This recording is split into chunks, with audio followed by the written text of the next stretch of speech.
Assalamualaikum warahmatullahi wabarakatuh. Hari ini kita akan belajar mengenai materi procurement yang akan dijelaskan oleh kelompok 5. Kita langsung masuk ke materinya aja ya. Cikidas.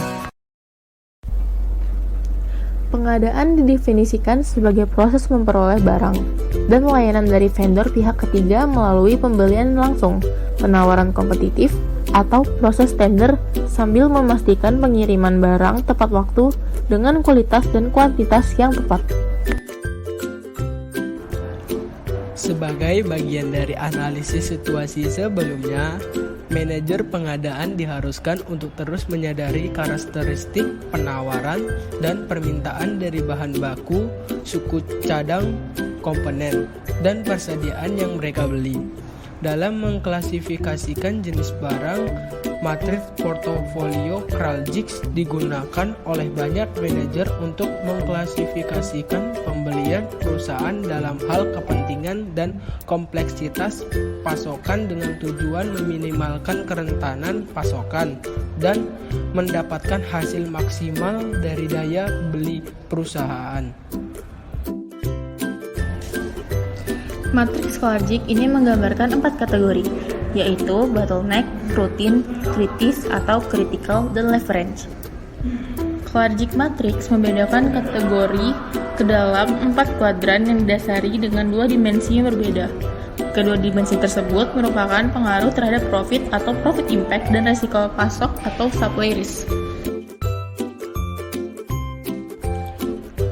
Yang pertama ada di kuadran leverage, di mana ada banyak kompetisi di antara pemasok itu sendiri tinggi, sehingga kita sebagai pembeli punya daya tawar untuk negosiasi.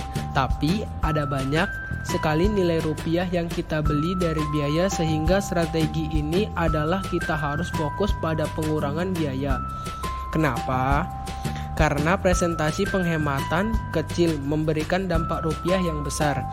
Misalnya, hematnya negosiasi menurunkan harga 1%, tapi ternyata rupiah besar sekali terhadap total pembelian item kita.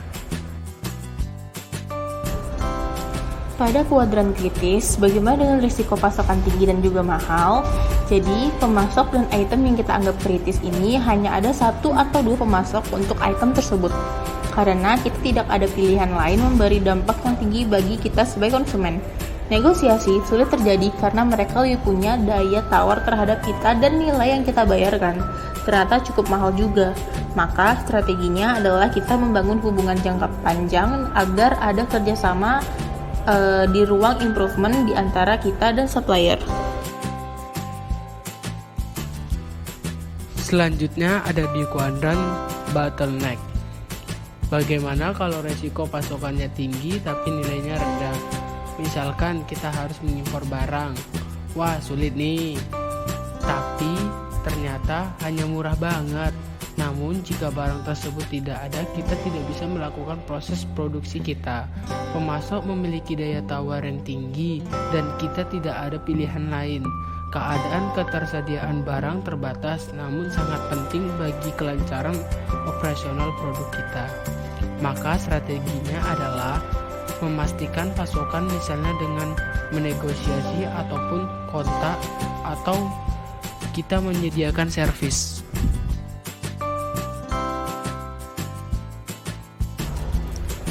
Sedangkan pada kuadran rutin, pemasok memiliki daya tawar yang rendah dan item standar tidak unik, mudah ditemui di pasar, misalnya alat tulis kantor, sehingga pemasok daya tawarnya rendah untuk negosiasi. Strategi apa yang bisa digunakan di sini? Otomatis saja, sehingga mempermudah prosedur pemilihan atau procurement agar kita tidak terlalu banyak menggunakan waktu dan tenaga kita untuk menguras atau membeli item-item yang sifatnya rutin kita gunakan. Selanjutnya, salah satu cara untuk bersaing secara global adalah dengan menghasilkan barang atau jasa berkualitas tinggi dengan biaya yang dapat ditekankan atau kompetitif. Salah satu pendekatan yang dikembangkan terutama dari pihak pembelian barang adalah reverse marketing. Dalam reverse marketing, pembeli menyadari keuntungan yang dapat di dalam suatu kerjasama yang erat antara pembeli dan juga penjual, yaitu keuntungan untuk kedua belah pihak. Keuntungan ini seringkali tidak dilihat dan disadari oleh pihak penjual. Contoh dari reverse marketing adalah pada toko Indomaret yang menggunakan badut atau Dogmart sebagai penarik pelanggan. Kita masuk ke pengadaan global. Pertumbuhan globalisasi yang berkelanjutan berarti bahwa banyak organisasi, daripada mengandalkan pemasok lokal dan domestik, pengadaan global yang mengacu pada pembelian komponen dan input di mana saja di dunia, didorong oleh dua alasan utama, yaitu strategi input faktor dan strategi akses pasar.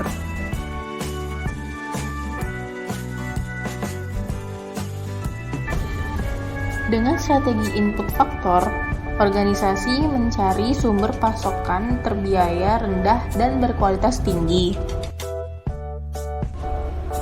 Sedangkan strategi akses pasar melibatkan sumber daya di pasar di mana organisasi berencana untuk melakukan bisnis yang signifikan. Perencanaan adalah langkah pertama dalam pengadaan global dan melibatkan penilaian yang jujur tentang peluang dan tantangan sumber global. Hasil dari tahap ini harus menjadi seperangkat kebijakan dan prosedur pengadaan global. Misalnya, haruskah organisasi menggunakan standar yang sama untuk mengevaluasi sumber-sumber internasional seperti yang digunakan untuk mengevaluasi sumber domestik?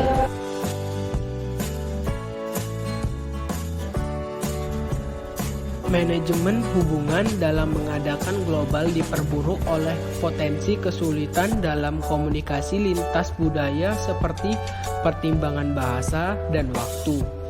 Karena sumber global meningkatkan jarak komponen dan input harus dipindahkan. Pilihan alternatif transportasi yang lebih cepat, misalnya udara, kemungkinan akan menciptakan biaya transportasi yang lebih tinggi dan menyimpang persediaan yang lebih rendah, atau alternatif transportasi yang lebih lambat, misalnya air, akan menciptakan biaya transportasi yang lebih rendah dan biaya penyimpanan persediaan yang lebih tinggi. Konsep berkelanjutan menunjukkan bahwa tanggung jawab organisasi melampaui pertimbangan ekonomi, seperti maksimalisasi kekayaan pemegang saham, dan harus menggabungkan tujuan dan nilai-nilai sosial dan lingkungan. Ada masalah berkelanjutan di tingkat perusahaan, misalnya, apa perilaku organisasi yang bertanggung jawab secara sosial dan lingkungan, serta masalah berkelanjutan yang terkait dengan fungsi organisasi seperti pengadaan. Aspek pertama yang terdapat di pengadaan berkelanjutan adalah menunjukkan bahwa pengadaan yang bertanggung jawab secara sosial terdiri dari 5 dimensi, yaitu keragaman, lingkungan, hak asasi manusia, filantropi, dan keselamatan. Selain itu, penting untuk dipahami bahwa relevansi kepentingan dan tantangan yang terkait dengan pengadaan yang bertanggung jawab secara sosial cenderung meningkatkan di tahun-tahun mendatang. Aspek selanjutnya ada di pemulihan investasi. Pemulihan investasi dapat memberikan organisasi kesempatan untuk secara bersamaan melakukannya dengan baik dan berbuat baik dalam arti bahwa pemulihan investasi meningkatkan pendapatan penjual atau mengurangi biaya penjual saat menangani pertimbangan lingkungan yang dipilih. Nah, materi kita sudah selesai nih. Semoga teman-teman bisa mengerti ya tentang materi kita hari ini. Terima kasih sudah menonton sampai akhir. Sampai jumpa di video selanjutnya. Bye.